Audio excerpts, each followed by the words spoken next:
Iya saudara, bersyukur ya kita akan lanjutkan pembacaan firman Tuhan. Kita sudah melihat kejatuhan Salomo ketika dia diberkati dengan kekayaan yang melimpah, dengan kemuliaan. Ya, dia tidak tahan dengan kedagingannya, menikahi banyak perempuan-perempuan asing, orang-orang yang tidak mengenal Tuhan, bahkan para penyembah berhala, sehingga akhirnya dia terseret masuk ke dalam penyembahan berhala itu. Dan kita akan melihat kejatuhan demi kejatuhan yang dialami Salomo karena akhirnya Tuhan menentang dia. Sekarang kita lanjutkan 1 Raja-Raja pasal 11 ayat yang ke-14. Judul perikopnya lawan-lawan Salomo. Kemudian Tuhan membangkitkan seorang lawan Salomo, yakni Hadad, orang Edom. Ia dari keturunan Raja Edom.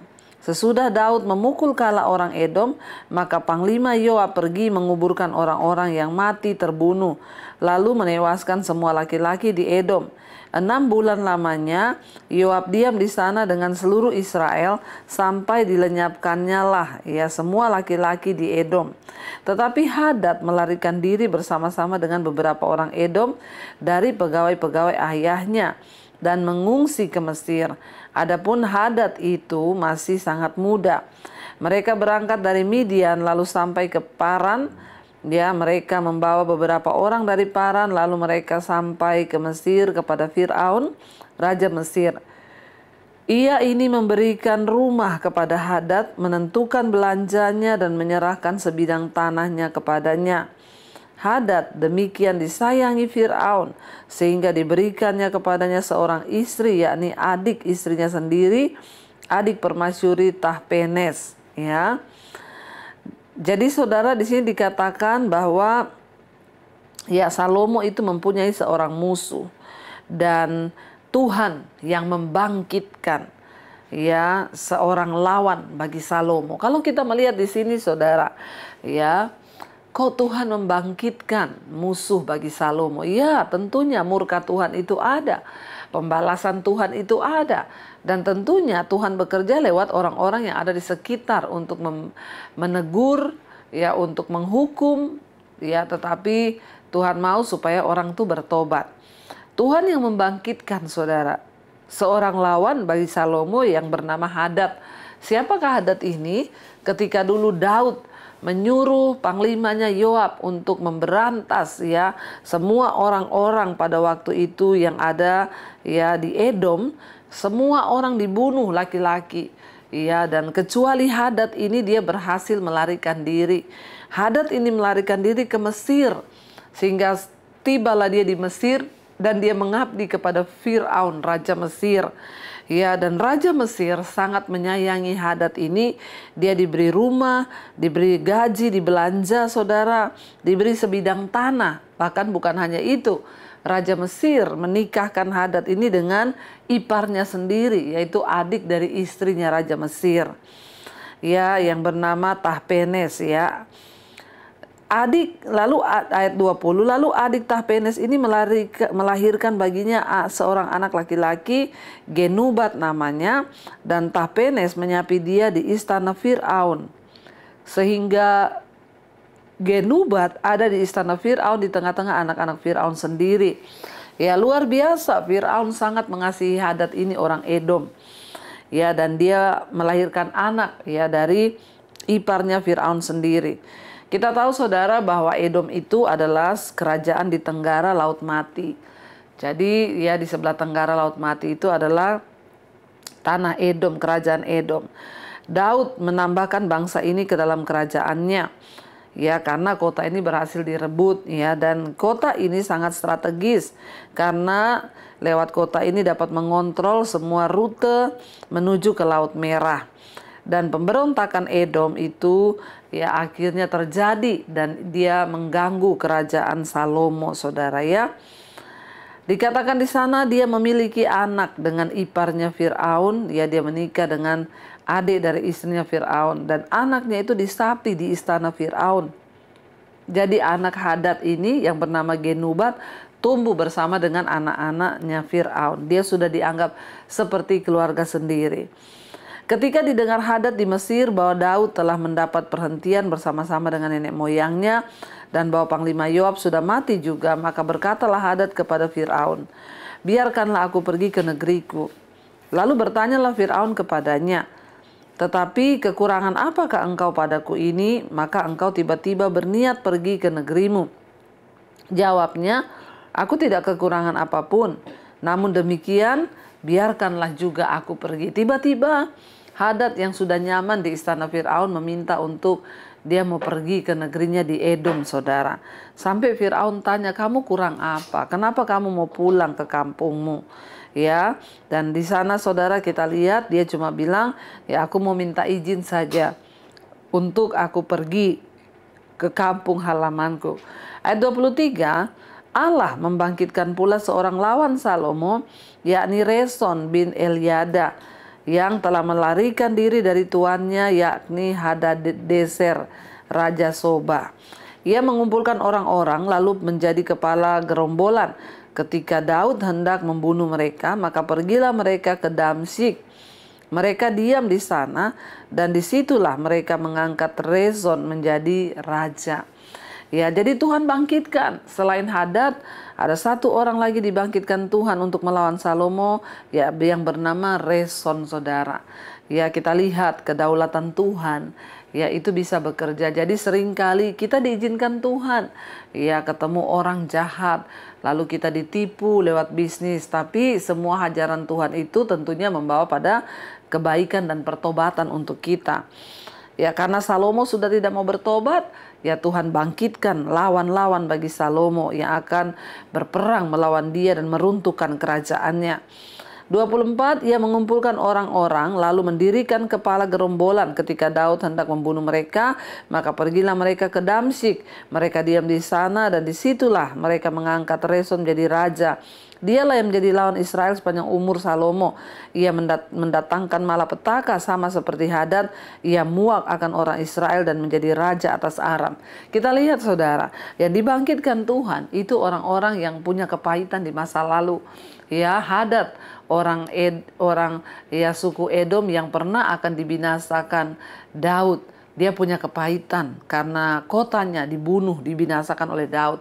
Lalu sekarang kita lihat juga Tuhan membangkitkan satu orang lain, yaitu Rezon. Ya, dia punya kepahitan juga kepada Daud, ya, karena pada waktu itu ya Daud menyerang negeri mereka dan ia menjadi raja atas Aram. Ya, ayat 26, juga Yerobeam bin Nebat, seorang Efraim dari Sereda, seorang pegawai Salomo, nama ibunya Serua, seorang janda memberontak terhadap raja. Inilah alasannya mengapa ia memberontak terhadap raja. Salomo mendirikan Milo dan ia menutup tembusan tembok kota Daud ayahnya. Yerobeam adalah seorang tangkas. Ketika Salomo melihat bahwa orang muda ini ya seorang yang rajin bekerja, maka ia ditempatkannya mengawasi semua pekerja wajib dari keturunan Yusuf. Pada waktu itu ketika Yerobeam keluar dari Yerusalem, Nabi Ahia orang Silo itu mendatangi dia, ya, di jalan dengan berselubungkan kain baru, dikatakan di sana, ya. Dan hanya mereka berdua yang ada di padang. Ahia memegang kain baru yang di badannya lalu dikoyakkannya menjadi 12 koyaan. Dan ia berkata kepada Yerobeam, ambillah bagimu 10 koyaan, ya, disobek kainnya menjadi 12 bagian. Sebab beginilah firman Tuhan Allah Israel, sesungguhnya aku akan mengoyakkan kerajaan itu dari tangan Salomo dan akan memberikan kepadamu 10 suku, ya. Kita lihat saudara di sini, ya, akhirnya setelah Tuhan membangkitkan Edom dari kerajaan ya di tenggara Laut Mati, lalu Tuhan membangkitkan juga ya beberapa orang termasuk sekarang Nabi Ahia.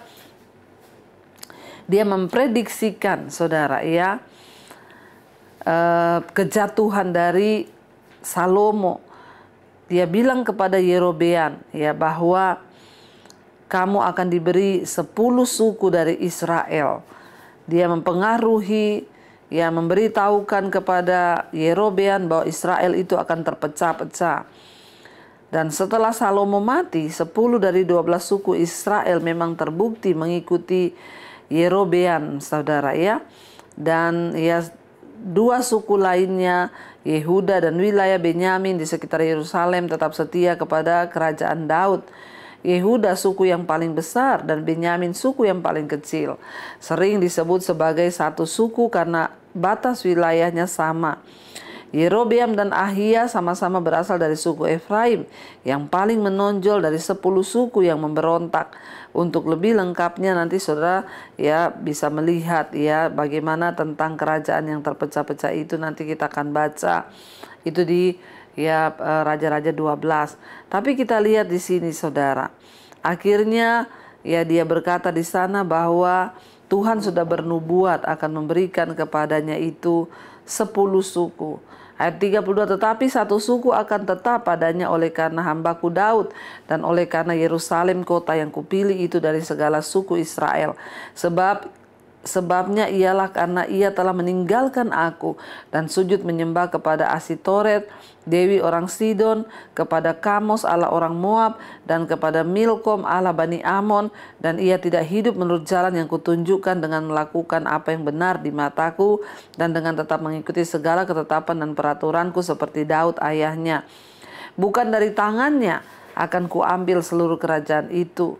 Ya, aku akan membiarkan dia tetap menjadi raja seumur hidupnya oleh karena hambaku Daud yang telah kupilih dan yang tetap mengikuti segala perintah dan ketetapanku.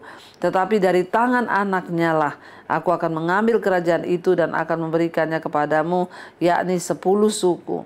Dan kepada anaknya akan kuberikan 1 suku, supaya hambaku Daud selalu mempunyai keturunan di hadapanku di Yerusalem, kota yang kupilih bagiku, supaya namaku tinggal di sana. Maka engkau ini akan kuambil supaya engkau memerintah atas segala yang dikehendaki hatimu dan menjadi raja atas Israel. Dan jika engkau mendengarkan segala yang kuperintahkan kepadamu dan hidup menurut jalan yang kutunjukkan dan melakukan apa yang benar di mataku dengan tetap mengikuti segala ketetapan dan perintahku seperti yang telah dilakukan oleh hambaku Daud, maka aku akan menyertai engkau. Dan aku akan membangunkan bagimu suatu keluarga yang teguh seperti yang kubangunkan bagi Daud, dan aku akan memberikan orang Israel kepadamu. Dan untuk itu aku akan merendahkan keturunan Daud, tetapi bukan untuk selamanya. Lalu Salomo berikhtiar membunuh Yerobeam, tetapi Yerobeam bangkit dan melarikan diri ke Mesir, kepada Sisak raja Mesir, dan di Mesirlah ia tinggal sampai Salomo mati. Kita lihat saudara, ya Tuhan akhirnya ia harus membangkitkan musuh-musuh bagi Salomo akibat dia menyakiti hati Tuhan, hidup di dalam dosa. Dan akhirnya 10 suku akan terpecah dari 12 suku Israel diberikan kepada Yerobeam. Ya, dan ketika Salomo tahu akan hal itu, Salomo berikhtiar untuk membunuh Yerobeam. Tetapi akhirnya Yerobeam melarikan diri. Saudara, ya kita melihat di sini bahwa ya ketika kita ini sudah tidak lagi dapat dipercaya oleh Tuhan, semua yang ada pada kita akan diambil. Ya, tetapi ketika kita dapat dipercaya, maka Tuhan akan mempercayakan semakin banyak. Hingga akhirnya saudara kita sekarang membaca ayat yang ke-41, masih di 1 Raja-Raja pasal 11 ayat 41, Salomo mati. Selebihnya dari riwayat Salomo dan segala yang dilakukannya dan hikmatnya, bukankah semuanya itu tertulis dalam kitab riwayat Salomo? Lamanya Salomo memerintah di Yerusalem atas seluruh Israel itu ialah 40 tahun. Kemudian Salomo mendapat perhentian bersama-sama, ia dikatakan dengan nenek moyangnya, dan ia dikuburkan di kota Daud ayahnya. Maka Rehabeam, ya anaknya, menjadi raja menggantikan dia. Jadi akhirnya anaknya Rehabeam, yaitu berbeda dengan Yerobeam. Ya, Yerobeam itu yang dinubuatkan akan menerima 10 ya suku Israel, tetapi akhirnya ketika Salomo mati, Rehabeam menggantikan dia menjadi ya raja.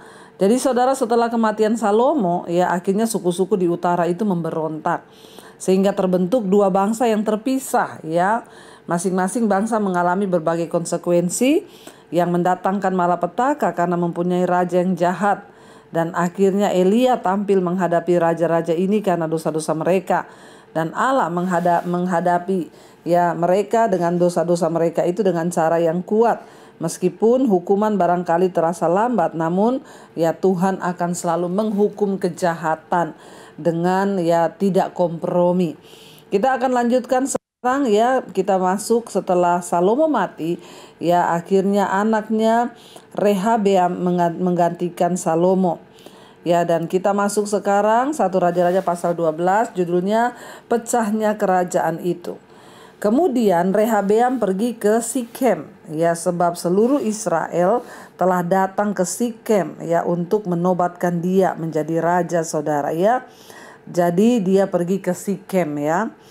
Ayat 2, segera sesudah hal itu kedengaran kepada Yerobeam ya bin Nebat, pada waktu itu dia masih ada di Mesir, sebab ia melarikan diri ke sana dari hadapan Raja Salomo, maka kembalilah ia dari Mesir. Jadi ketika Rehobeam ini dilantik menjadi raja ketika Salomo mati, Yerobeam yang tadi mendapat nubuatan akan menerima 10 suku itu, ya dia kan lari ke Mesir karena dikejar Salomo akan dibunuh. Waktu dia dengar anaknya Salomo ini sudah dilantik menjadi raja, dia kembali saudara ya ke Israel dari Mesir. Rehabeam ini dinobatkan menjadi raja di Sikem, yaitu kira-kira 35 mil dari utara Yerusalem. Umumnya raja baru diurapi di Yerusalem ya, ibu kota negara. Tetapi Rehabeam melihat timbulnya masalah dengan Yerobeam, maka dia pergi ke utara untuk mencoba menjalin hubungan baik dengan suku-suku yang ada di utara. Ya, jadi biasanya raja itu dilantik di Yerusalem.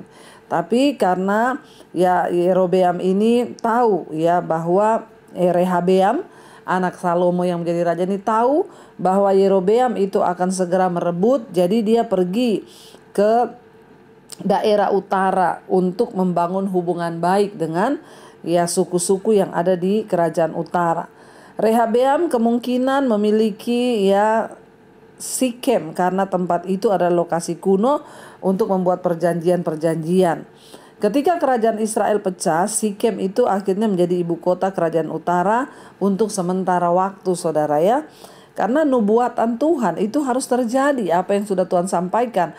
Sekuat apapun usaha dari Rehabeam untuk mencoba menaklukkan ya negara kerajaan itu dan mempertahankan kerajaan ayahnya Salomo, tapi kalau Tuhan yang sudah berfirman bahwa kepada Yerobeam akan diserahkan, ya pasti itu akan terjadi. Ayat yang ketiga, orang menyuruh memanggil dia, lalu datanglah Yerobeam dengan segenap jemaah Israel dan berkata kepada Rehabeam. Jadi Yerobeam ini yang mendapat nubuatan, dia katakan kepada raja yang baru dilantik ini, anaknya Salomo, Rehabeam, ayahmu telah memberatkan tanggungan kami, maka sekarang ringankanlah pekerjaan yang sukar yang dibebankan ayahmu dan tanggungan yang berat yang dipikulkannya kepada kami supaya kami menjadi hambamu.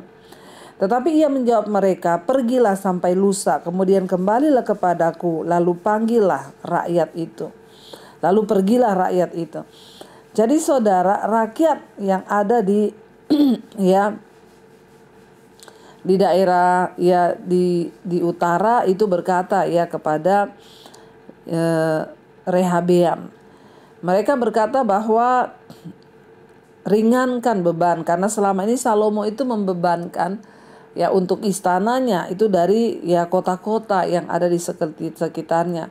Mereka merasa sangat terbebani sehingga mereka berkata kepada raja yang baru ini, yang baru dilantik yaitu Rehabeam, untuk diringankan beban mereka. Ya, tetapi ya raja menjawab, ya kembalilah lusa.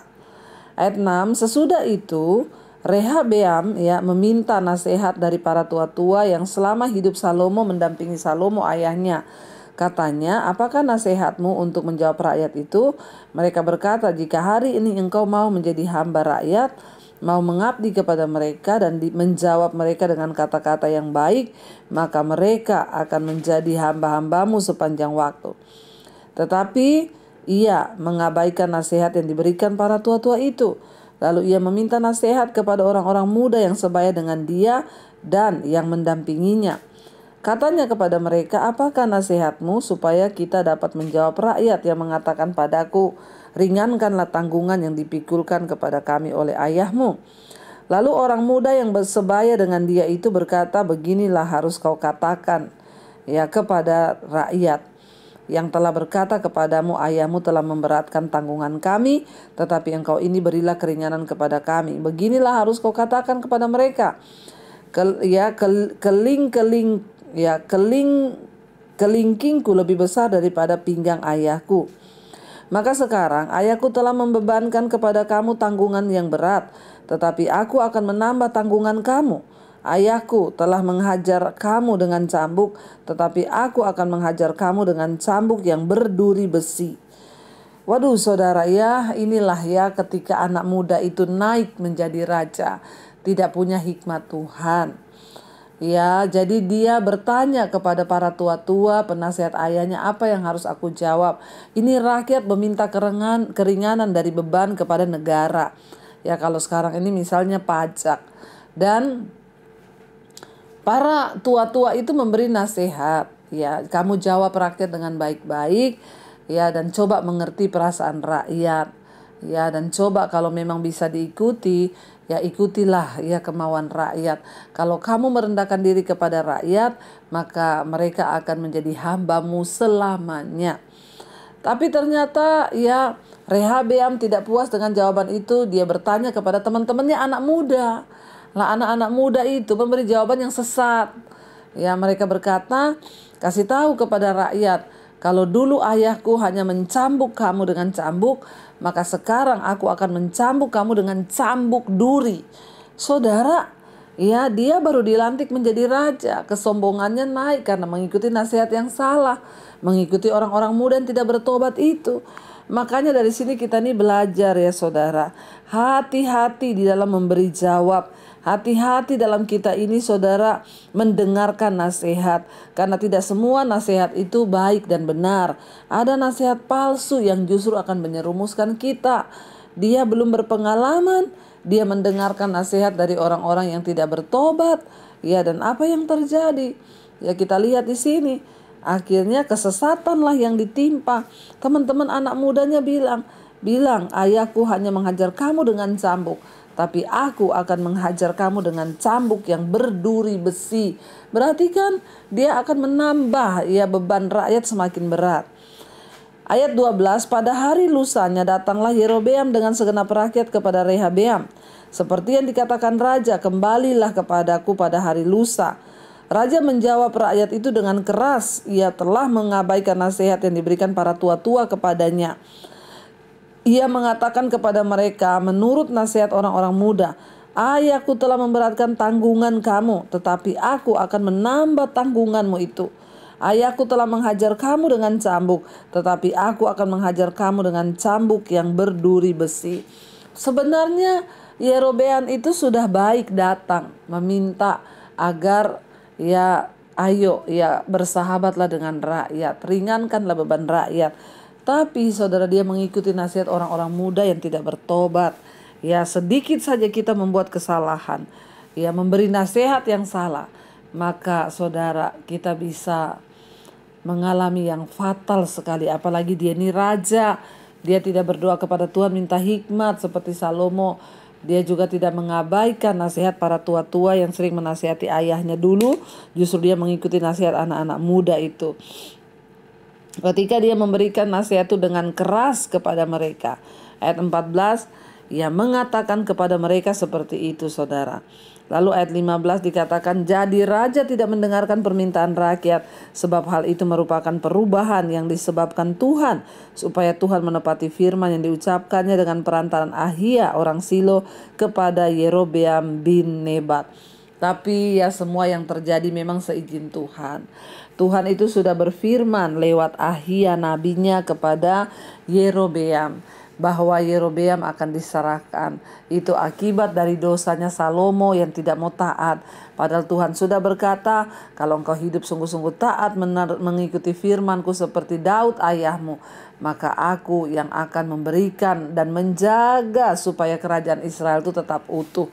Tapi ternyata saudara, ya Salomo tidak menepati apa yang disampaikan Tuhan, sehingga dia harus membayar sangat mahal. Dan anaknya Rehabeam yang menggenapi itu, sehingga apa yang sudah dituliskan Tuhan, dinubuatkan Tuhan itu harus terjadi.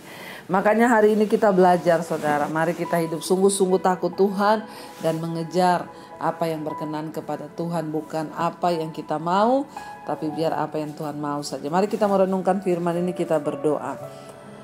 Terima kasih Bapa, kami bersyukur buat malam hari ini firman-Mu mengajarkan kepada kami, ya, untuk kami senantiasa hanya mendengar nasihat firman Tuhan saja.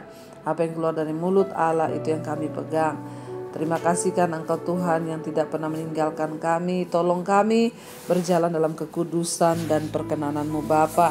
Berkati setiap anak-anak-Mu Tuhan, mereka yang selalu hidup di dalam Engkau, sungguh-sungguh mau mencari Engkau. Berikan kami kekuatan di hari-hari terakhir ini untuk menang terhadap setiap tantangan hidup. Mari buka hati dan tangan-Mu, saudara, terimalah kiranya berkat, rahmat, anugerah dari Allah Bapa, cinta kasih Tuhan Yesus Kristus, penyertaan Allah Roh Kudus turun atas hidup kita mulai hari ini, bahkan sampai kali yang kedua Tuhan Yesus datang kembali menjemput kita. Nama kita tercatat di dalam kitab kehidupan. Dalam nama Tuhan Yesus yang percaya diberkati Tuhan, katakan bersama, amin, amin, amin. Tuhan Yesus memberkati, shalom dan Immanuel, saudara.